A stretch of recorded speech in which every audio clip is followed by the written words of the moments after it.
So, just a few days ago, I told my students how I caught my first ever octopus. And really, that's kind of the same story as why and how I got into octopus research in the first place. We tried to take a little recording of that, but unfortunately, it didn't turn out very well. So, I would like to sit down here and tell it again for you, the Octopodium viewers. Marine Biologist.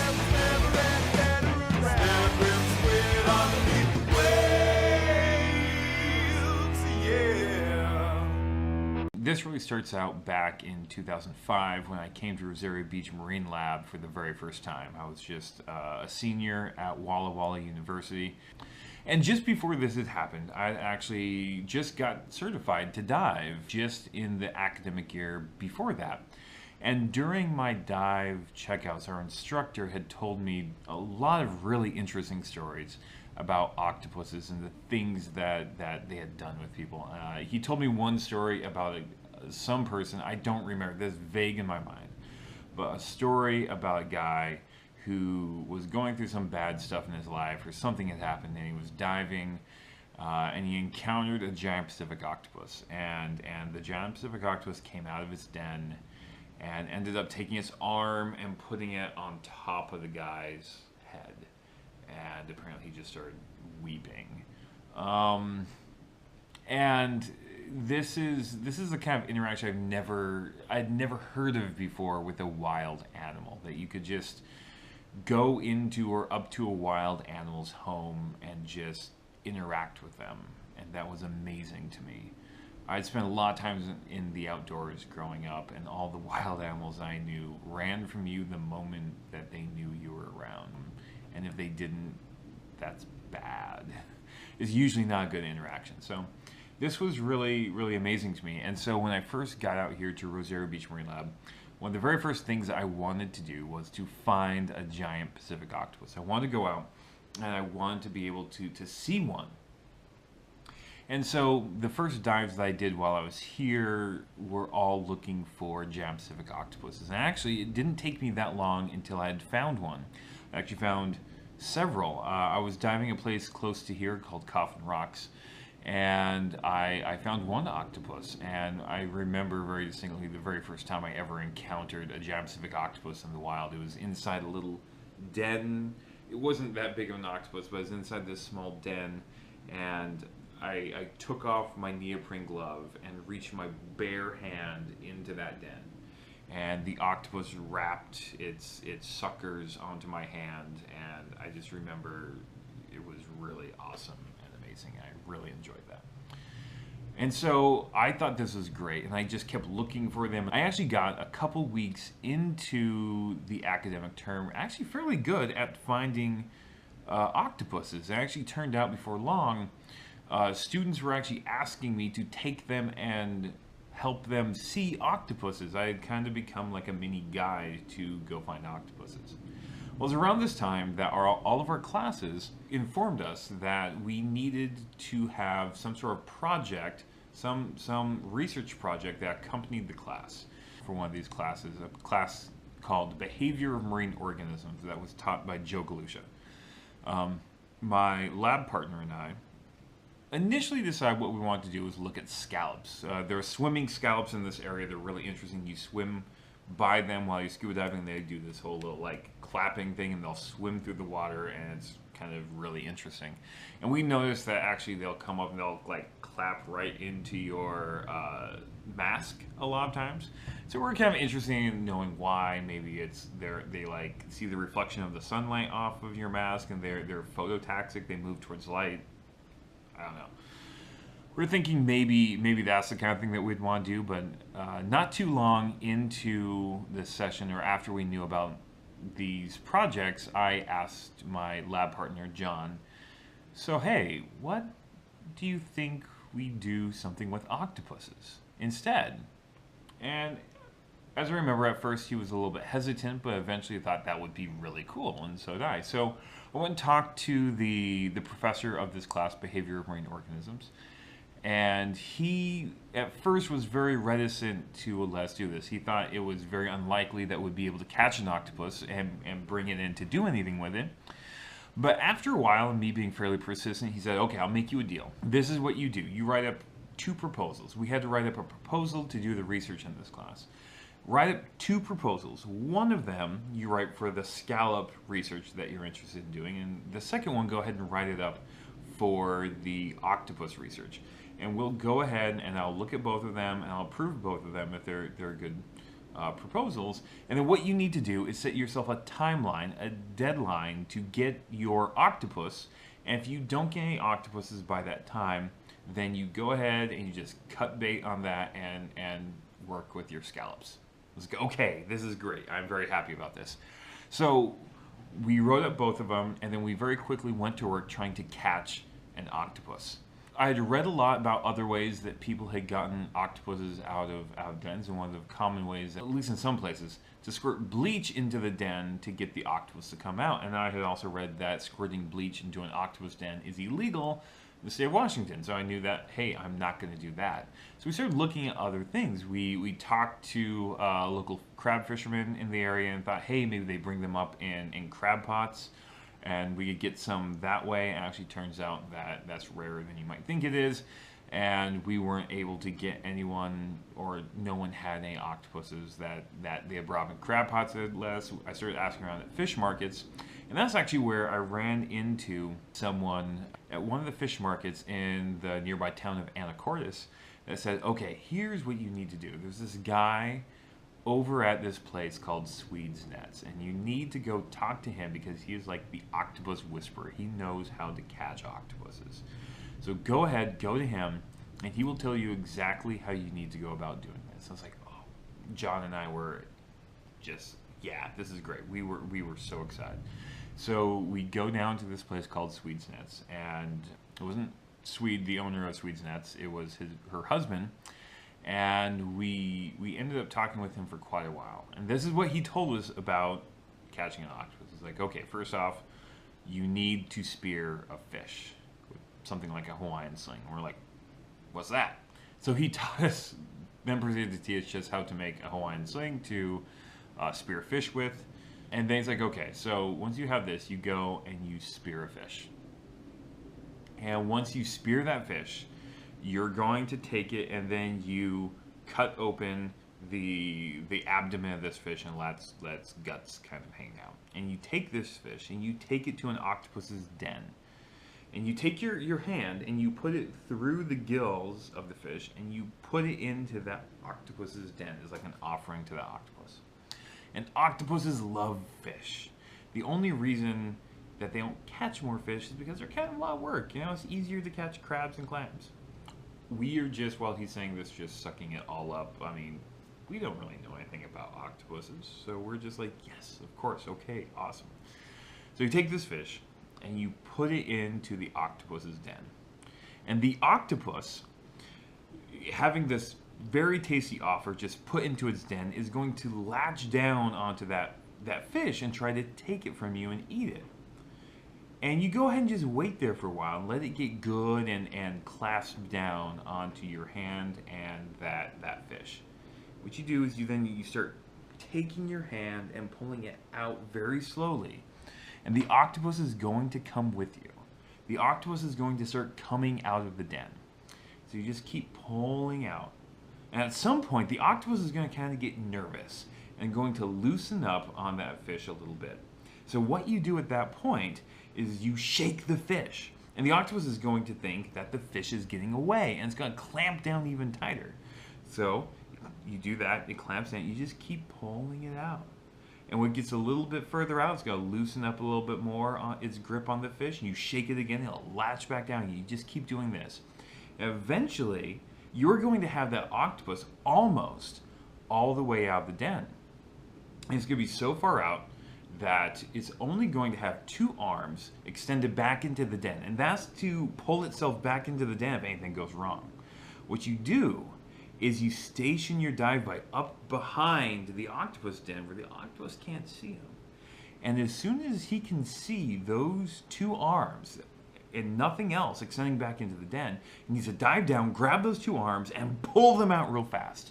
Meanwhile, the other person takes their thumb and you stick your thumb into the excurrent siphon of that octopus and you shake them all around as hard as you can. This is going to totally discombobulate this octopus. Now, when an octopus is all confused and discombobulated like this, all their suckers will suck down to anything. They just suck down onto the first thing they come in contact with. So what you do is you take all the arms of that octopus and you stick those arms of that octopus onto your neoprene wetsuit, and they'll just suck right down onto that neoprene wetsuit. Now you have a big octopus stuck to you, you just surface. You go at the surface and you have an octopus. Voila, here it is, stuck onto you, and you can put it in your bag or whatever else you want after that. And we were like, awesome! Here is how we go collect an octopus. And so we go away and we were like, oh, this is perfect. We're going to have an octopus in no time. So we go, we make our Hawaiian Sling, and we set a date to go ahead and go out and get one of these octopuses. And it was, we were very happy. We go out, we spearfish. We take our dive knife, we open it up, and we go to an octopus den where we knew we had scouted out, we knew exactly where it was. This is the octopus that we wanted to get. What we do is I take the octopus, and we go and I stick it into the den. And just like the guy said, the octopus grabbed onto that fish like it was like the last piece of candy on earth or something. It just grabs right down onto it. And I start pulling it out very slowly. And just like he said, at some point, the octopus loosened up on it. And just like he said, I shook that fish, and just like he said, it latched back down again. Everything was going perfectly. This was amazing. And we keep pulling it out, and once again, it loosened up a little bit. I shook again, shook the fish again, and it latched back down again. Whoa! Now, I pulled it out a little bit more, and not just like he said, the octopus didn't loosen up a little bit. By the time its eye got about even with the entrance of the den, it let go suddenly, completely, and just went deep into its den again, just shot right back in. I was like, okay, no problem. I did something, I moved too fast, I got this. It's gonna take a little bit of practice, I got it. Still have the fish, so I stuck it back into the den again. Octopus latches right back down onto it. It's like, okay, we just try this until I get it right. And I start pulling out. The octopus isn't going anywhere.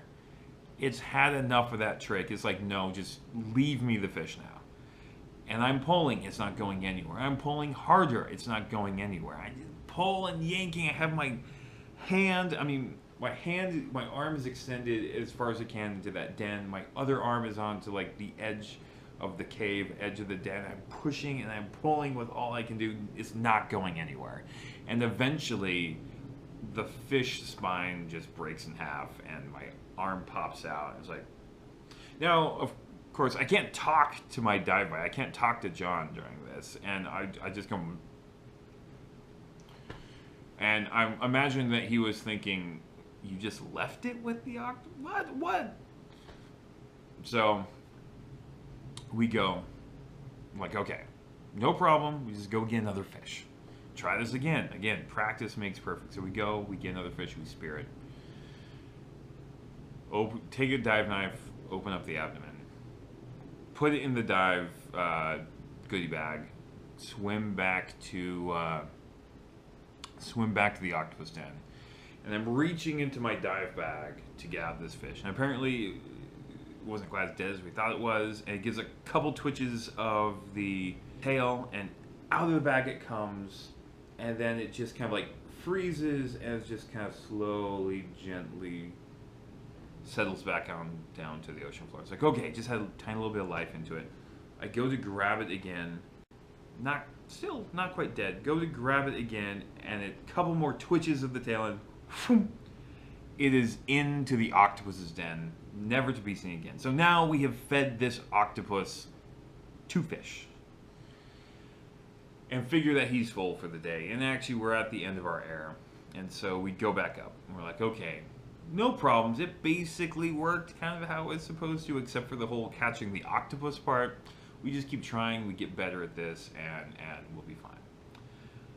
But no, actually, this isn't what happens. We keep trying, and it never works. We can never get the octopus to actually come out. The first time we try it with any given octopus, it'll come to the edge of the den, and then let's go completely back deep into the den. And after that, it doesn't come out anymore. After we've done this and fed the octopuses like 2 or 3 fish, they know what we're doing. And as soon as we put the fish in, as soon as I put a fish in there, it'll like turn it around so I have a bad grip on it, pull it straight out of my hands, and the octopus would have the fish out of my hands in like 10 to 15 seconds. It wouldn't even be any contest. I was practically just giving it to them. And so it's coming down to the final days in which we had said if we do not have an octopus, we are going to start doing scallop research. And it's really down to that. And so what we do is we decide we need to change our methodology somewhat. We both had 2 different ideas. Now, John thinks that what we need to do is we need to be farther away from the den because, you know, come on, there's this big neoprene-clad animal sitting at the mouth of your den. Are you really going to want to come out? Not really. We need to be farther away. We also need something better than my weak grip to hang on to these fish once they go into the den. So his idea is this.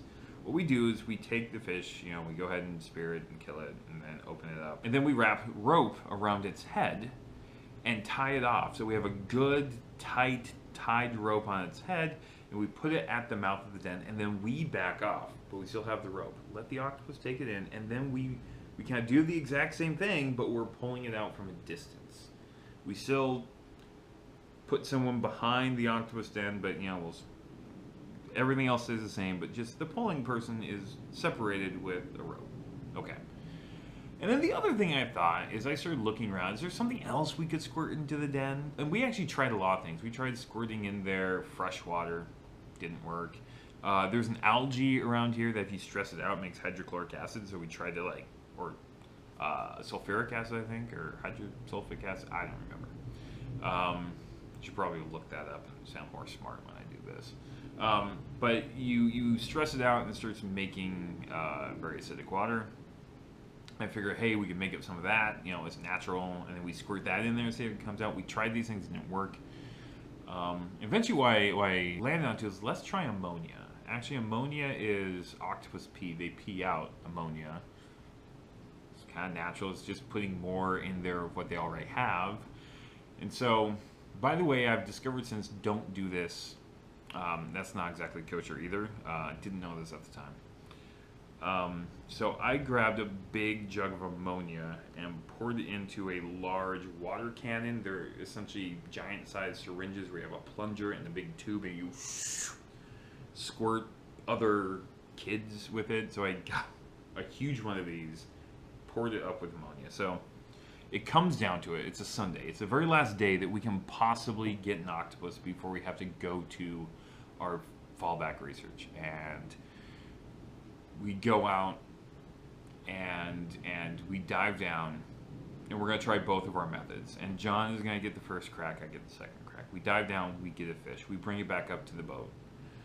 We go ahead and make sure it's dead, open it up, and we tie its head. And he really ties the head. I mean, looping rope around and around its head so the head is more rope than it is fish.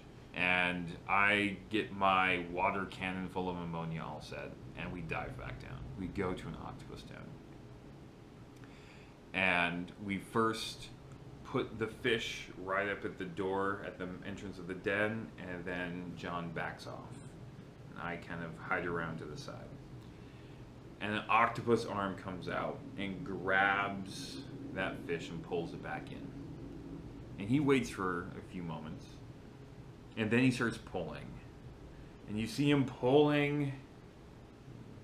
Seems like it goes back in a little bit. He's pulling out. Look, I can't quite tell if more is coming out or not.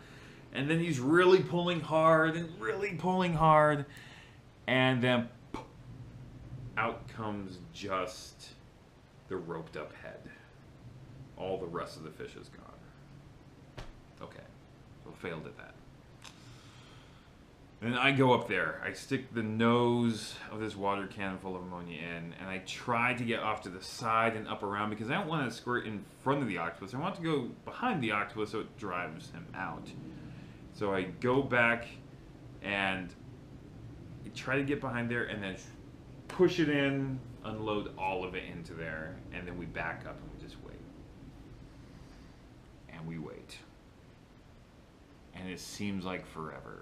And I'm sitting here thinking, you know, scallops aren't that bad. They're kind of interesting, and I'd be fine doing scallop research. And about the time I'm really thinking these things, I see one arm come out from the den, and it's kind of waving around like this. And I see a second arm come out, and it's just kind of waving around like this. And all of a sudden, this very large 6 or 7 foot arm span octopus comes pouring out. I mean, literally pouring as if you had poured something out of a cup, just pouring out of this den onto a sand flat in front of it. And giant Pacific octopuses have this very particular, very intimidating defensive posture. They flatten themselves out and stretch out their arms, and then they extend the webbing of their arms out all the way that goes, and then kind of curl the tips around. Then they take on this very dramatic white and red coloration that's very bright, and they have this one dark red stripe that just goes right through their eyes. And so what we are seeing in front of us, all of a sudden between John and I, is this flattened out 6 foot disc of angry octopus staring back up at us, and we are just for moments just looking at it like, what have we done? What crazy beast have we just awakened? And it takes us a few moments to get our senses about us, and I grab the body and I shove it in our collection bag. I try to start shoving arms in, and of course it has more arms than we do, so as we pour and put arms into the bag, it's coming out. Its arms are coming back out, and we're not making any headway. We're barely keeping it barely in there. And after what seems like several minutes of doing this, all of a sudden the octopus, very suddenly, it seems like it gives up. It's like, okay, I'm done, and just falls into the collection bag. Just like that. One moment, fighting as hard as it can. The next moment, just like, I'm done, and in there. Nice. We clasp the mouth shut of that collection bag. We surface, get to the boat, put it into the water that we had waiting for the octopus we thought we might get, and we are done. And we were so elated. We come back to the marine lab. We had we have these large outdoor tanks that are about, they're somewhere in the neighborhood of 700 gallons. And we got it into one of those. It was, they're almost 7 feet in width, and that octopus with its arms could touch both sides at once. It was a very large octopus, and we spent the rest of the summer doing experiments with that one octopus. We did some prey choice trials where we'd give it a choice between eating scallops and eating crabs. And it liked to eat crabs more than scallops. We found a lot of scallops in its midden, but when given the choice, it'd rather eat the crabs. And we spent the summer doing that and a few other things with it, and it was really pretty amazing. It was one of the most incredible experiences of my life, and we had this octopus that every day we were feeding and interacting with, and it was pretty incredible. At the end of the summer, we released it. And actually, a really crazy thing, after we released it, I don't understand why it did this. We released it, and it just hung out there with us. Like, we released it at the very beginning of the dive. We dived back down to where it was. We let it out, and it followed us. For like the next 10 or 15 minutes, it just dove around with us. We just kind of swam, and it swam, kind of crawled around where we were swimming, and then eventually it went its own way, and we followed it for a little while, but then eventually it just went its own way, and yeah. And that experience, I mean, I'd never interacted with an animal like that. I'd never interacted with an animal that when you look at it, I mean, it looks like it's staring back at you and pondering you, is curious about you. I've never interacted with a wild animal before that you go up to them and they are just as interested in you as you are in them. And with giant Pacific octopuses, there is almost no fear in them. Unless you do something to them, they are not particularly afraid of you. And it was amazing. Yeah. And ever since then, I could not really think of any other animal I would rather spend my life getting to know than those octopuses. And so that's what led me into octopus research. So there you go.